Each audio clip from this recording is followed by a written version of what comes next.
Thanks for tuning into the Chat.Inc podcast on YouTube. If you fancy a smoother, downloadable listening experience, listen on Spotify, Apple or Google Podcasts, Deezer or TuneIn.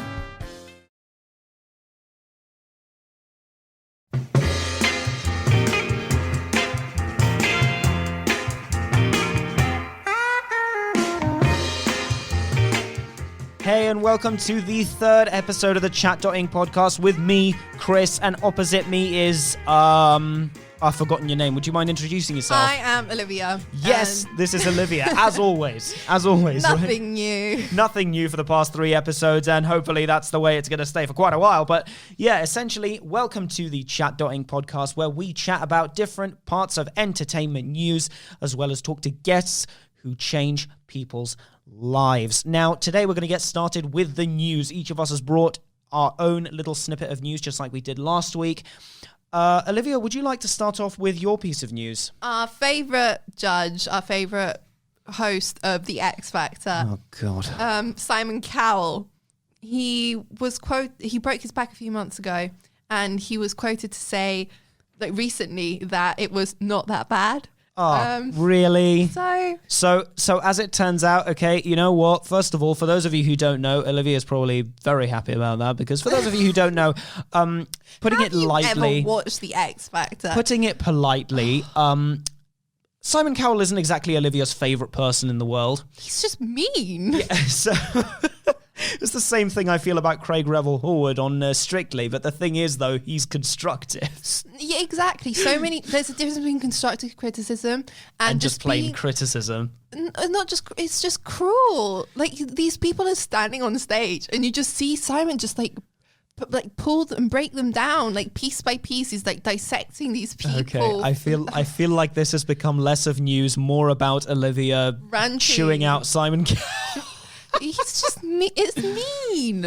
I feel so much sympathy for these people, even if they're bad singers. Like, even though, it doesn't matter. Well, because both of us can relate, is that why? Probably. Literally. Oh, yeah, but look, the thing is, to be fair, I send my condolences to Simon Cowell for breaking his back. But let's just say that for those of you who don't know, as it turns out, breaking your back isn't actually that bad. Quoted from Simon Cowell. According to Simon Cowell, breaking your back isn't that bad. So all of you out there who broke your backs and you're really upset and you're in the hospital, stop overreacting. Stop crying. It's not that bad. Right. Next up, I've got something which basically, Roger's not in the studio today, but he would have loved this. Mike Tyson has worked with Hulu for the past couple of months, and as it turns out, in the works is a short documentary about his life called Iron Mike. Now, Olivia, I know you couldn't give a flying fuck about this. No, but also, I'm sorry to interrupt, but how coincided do you need to be to make a documentary on yourself? Like, okay, I'm sorry.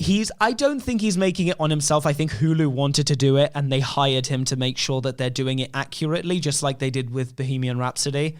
Oh, I don't know. It bothers me. Like, why are you making your own biography? I don't know. It's weird. Welcome to the third episode of Chat.Inc, ladies and gentlemen. Olivia's outlet for ranting about celebrities. No, it's not. It's just, why would you film and produce your own autobiography? Well, look, it's understandable. It makes it feel a little bit, personally, from a filmmaker's perspective, I actually kind of respect Hulu for reaching out to Mike Tyson to make sure that they got it correct. Because if it's that way, then I totally respect it. If it's Mike Tyson, actually directing it, then yeah, okay, that would be interesting. Yeah, but no. Hats off to Hulu for actually being respectable enough to ask Mike Tyson for his help to make sure that they got his life correct. I mean, even you can say that, Olivia, right? Yeah, no, I respect that. Right.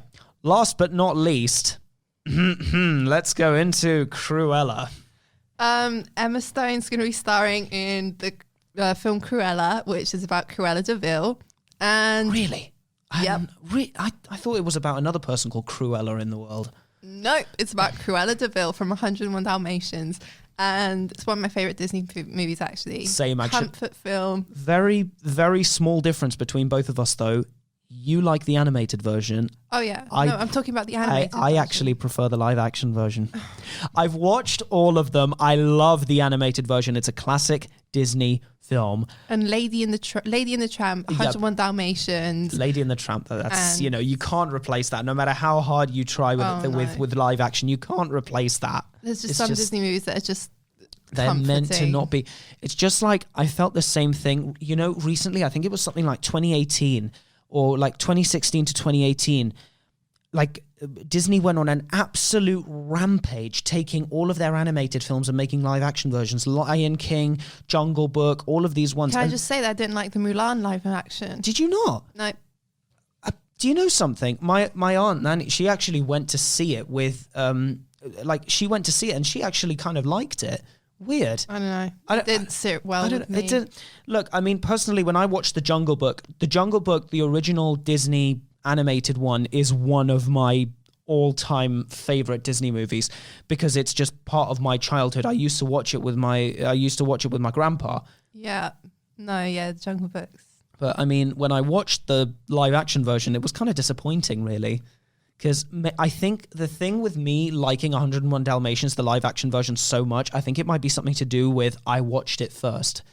I only watched the actual animated version afterwards because we never had the DVD. Actually, no, I'm lying. We never had the VHS because we didn't have DVDs in the house until I was 2. So, yeah. Yeah, no, but I think the animations in the Jungle Book, the live action one, were actually really good. But there's nothing like the animation. Exactly. Like, I'm sure they spent millions of dollars producing, tens of $1 million producing something like that. But no matter how great the animation was, and I personally think as a film, if it was a first-time film and the original Jungle Book had never been made and this was the first time the world had seen it, it would have gone down ridiculously well. Oh, yeah. But I feel like it was kind of just...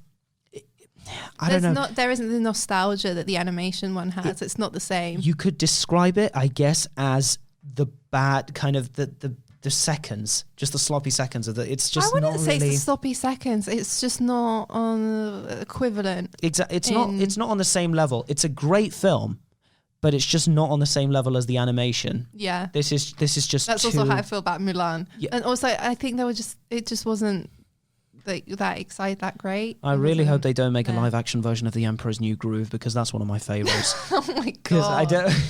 I didn't watch it much, but I know what you mean. It's all right. It's all right. But yeah, back to the main topic because I feel like we've gone a little bit off topic here. We've kind of segued into other stuff. We watched the trailer for the Cruella film and it was really, really great. It was a bit gory, actually. You've got to see it. It's interesting. I don't know. Like when I saw it, I originally thought. When I just saw the teaser, it wasn't exactly the trailer, there was the teaser trailer, which I watched first. And I saw it and I thought, is that going to be produced by Disney? Yeah, no. Because I'm sure it is not going to be as... It just seemed a little bit graphic in the trailer for some reason. It just didn't sit right with me. And I thought, is that going to be produced by Disney? Because that doesn't look like something Disney would make. Well... You can say that maybe it will be more exciting. Oh yeah, I guess it will definitely be. Well, it'll be more exciting for us who are absolute Disney fanatics, and we're 17 now, so it's legit. It'll sit a lot better with us. I know some people hate on like Disney millennials, but I honestly feel like there's no age group that doesn't like Disney. It's like your grandparents like Disney, your children like Disney. You can't not like Disney. It's just it's physically impossible. It's ridiculous. If you don't like Disney, you're a sociopath. Oh my god. Okay, we've got into deep water territory. I'm sorry. Oh god.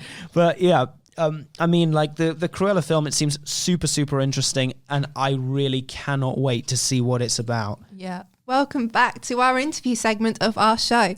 Today, as a guest, we have Effie Papadopoulou, who is a member of the Europa Donna Committee in Cyprus. How are you, Effie? I am well, thank you. Very nice to see you. Yes, you too. It's lovely to have you on our show. So, Effie, we'd like to ask you a couple of questions, if possible. So, what is Eurobandona exactly? Eurobandona is an independent non-profit organization who deals with women and regarding breast cancer. Okay, so who exactly do you help out? Is it all age groups or, anyone specific? No, we help all age groups, women who have breast cancer all over Cyprus. And Eurobandona began in Italy, in Milan, in 1994. And now Eurobandona is member countries are 47. Wow, that's amazing. 47. Cyprus became a member officially in 2002. So this is it. We are doing a lot of things. Yeah, that's really interesting. So how did you get involved? How did you become a member? I became a member in 2002 when I also was a breast cancer patient. And this was an opportunity for me to meet other friends who had the same problem with me. And there was a lot of awareness. There was a lot of information for me, questions asked and answered. And it was very nice to be in this group where you could have a friendly face to talk about your problem. And it felt very, very nice. And I was always very optimistic about that. Yes. So tell us, how did you? I remember you told us something about you went through it something like twice, didn't you? Yes. The first time it was breast cancer, and after 4 years there was a metastasis in my liver.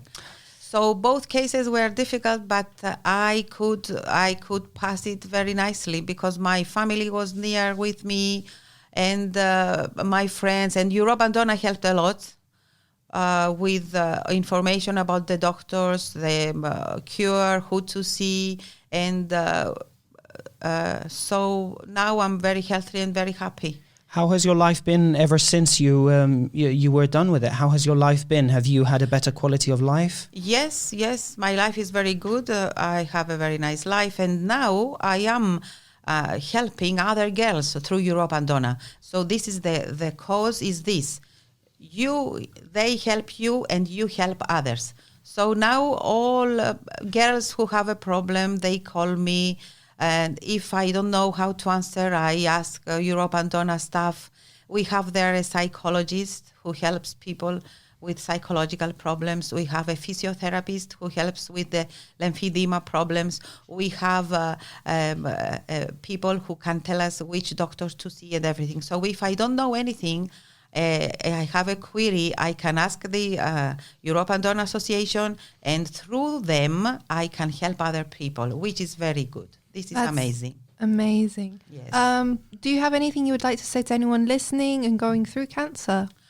Well, what I want to say is that this is, they have to think about cancer, that it is a disease like all the others. It's not a disease that like years before they thought that, you have cancer, you are going to die. It's not like this now.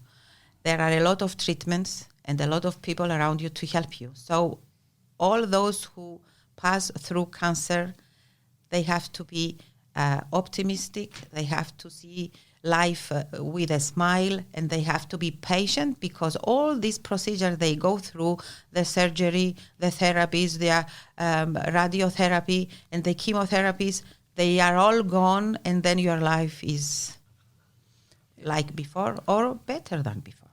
You're better for having the experience. It's kind of like that. Yes. So, all right, that's brilliant. Thank you so much, Effie, for coming on to talk to us about Eurobandona. We really, really appreciate it. Thank you, guys, and thank you for letting me say all these things.